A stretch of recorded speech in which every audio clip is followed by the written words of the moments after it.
guys, CamDaDon here. Welcome back to my YouTube channel. So today, I'm going to be giving y'all my tutorial on my distress locks. In other words, my butterfly locks. Okay. This is basically a crochet method of how I do it. Some people do it from scratch, but that takes longer. And yeah, this is basically this is not that. This is basically not that. So yeah. So just watch me prep my hair and get down to business into installing the locks.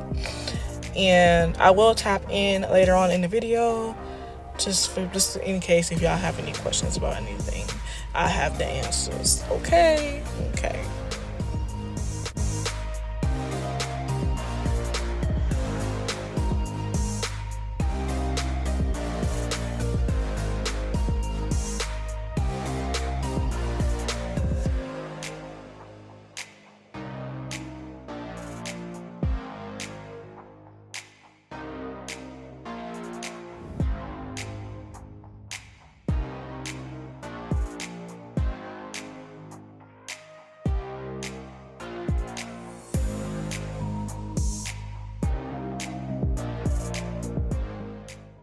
And please don't judge me on how I section my hair after blowing it out, okay? I recommend y'all using clips, but I like using elastics because I don't like feeling that clip feeling in my hair. But anyway, yeah. You see them inches that's growing in my hair? My hair's growing. My hair's growing. But anyway, this is how it looks. This is the format of how you want your hair to look after braiding it down in sections. But anyways, I'm going to be using the new locks, 36 inches, extra long locks, okay? And it's basically like spring locks. It's basically like spring locks. I'm not going to say butterfly locks. It's the way you wrap it that turns it into the distressed butterfly look. But anyways, this is step by step. So first you want to put the hook through the braid. I suggest the middle section of your braid. For short hair, and for long hair, I would say in the first area going into the middle section of your braid. Then you want to get your loop and you want to open it as wide as you feel comfortable with. Lock it in with the loop and pull it back through the braid. And then you're going to get your loop that you already opened, and then you're going to put the end of your braid through that loop, and you're going to tie it like a knot. And that's really what that is. It's really simple to install, no matter the inch of hair you have. I'm really glad I do have short hair to show y'all for my short hair girlies. But yeah, long hair, same method, is just really how you want it. I suggest to kind of stay at the top though for longer haired people, because you don't want your locks to look spaced out. Yeah, because we're trying to give that knotless look, you feel me? And in order to give that knotless look, you have to really measure of how much knotless you want to have, just the ideal. Me, I want knotless, but I want too much. So I want enough to where it kind of blends into the knot of the lock itself, because the knot of the lock is slightly bulky. So you have to really, when it's time to wrap, you really have to wrap and blend onto that. And then my next clip is going to really show you in slow motion how I wrap.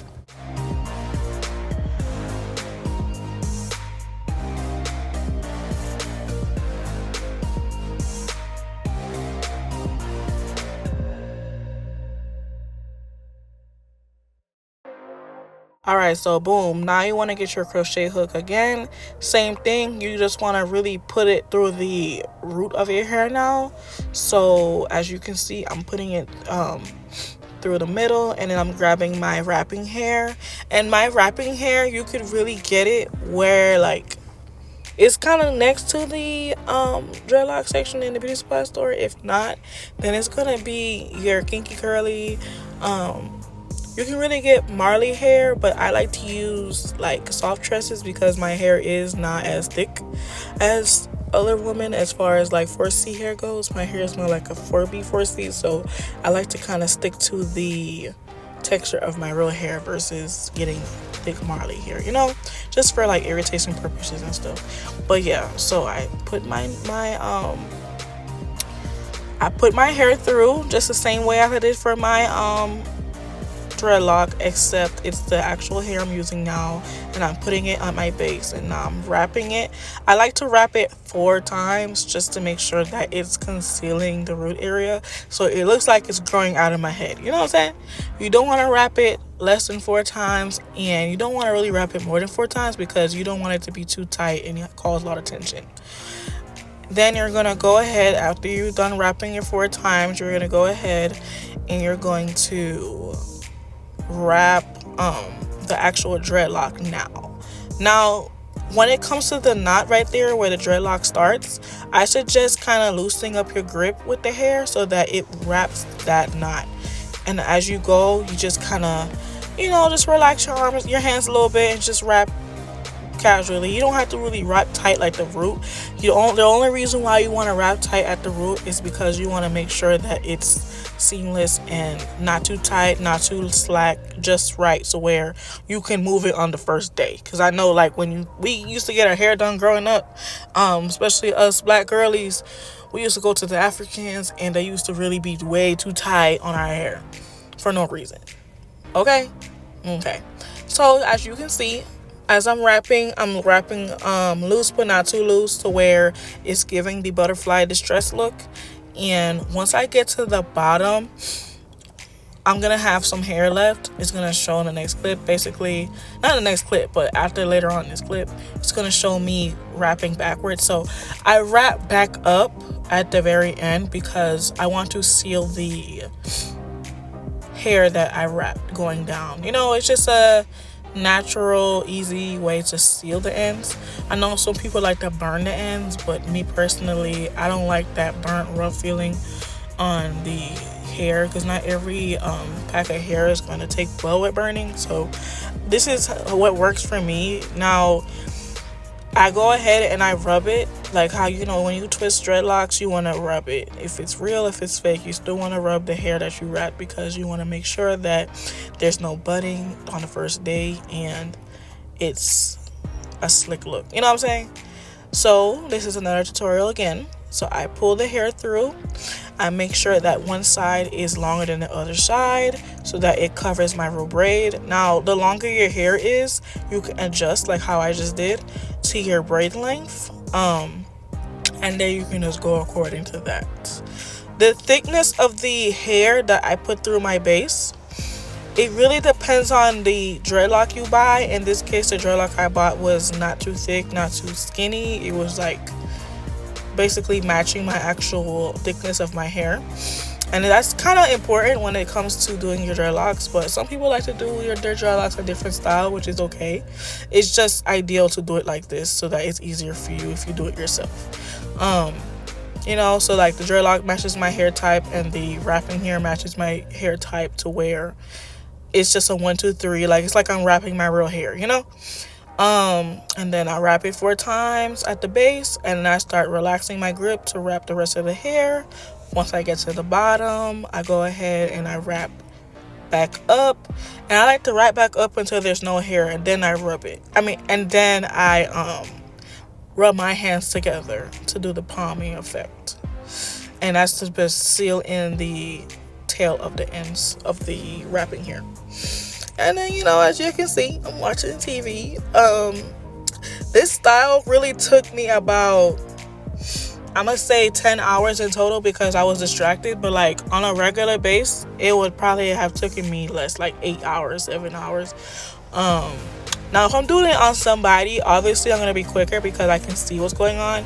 Doing it on myself takes longer because I hate parting my hair for real. I hate parting my hair like this because there's nothing wrong with it. It's actually the correct way to part it. It's just me personally, it's time consuming, and majority of my time was basically washing my hair, blowing it out, sectioning it off like that, and braiding it down. Like, it was just a lot going on. Now, if somebody else is doing it for me, obviously it's going to be quicker because it's not your actual head you're doing. It's the actual, you're working on somebody.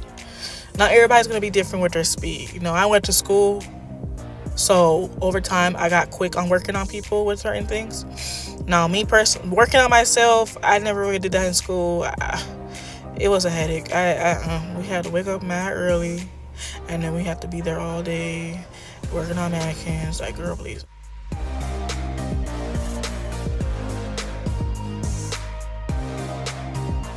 And I just did the rest of the head off camera, like my previous clips, because it was a lot of braids. So I'm like, yeah, I'm not about to do y'all like that. But now I'm putting on my foam on my hair. It's really good. It's always good to put foam every time you do your hair, as far as braids, line locks to go.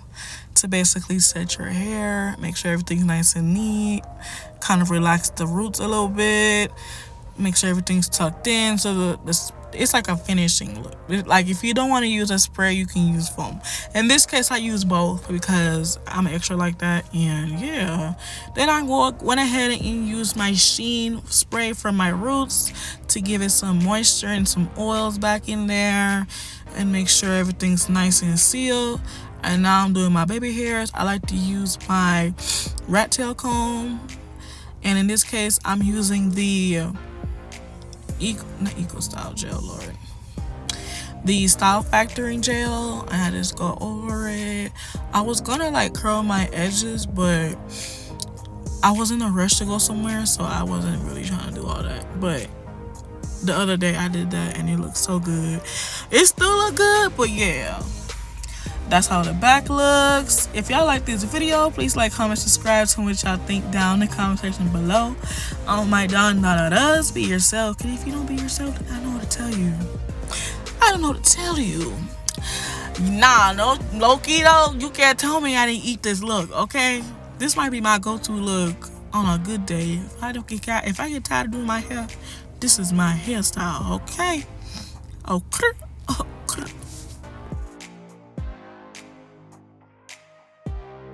Hey, look back at it. Ooh, what? Zoom in.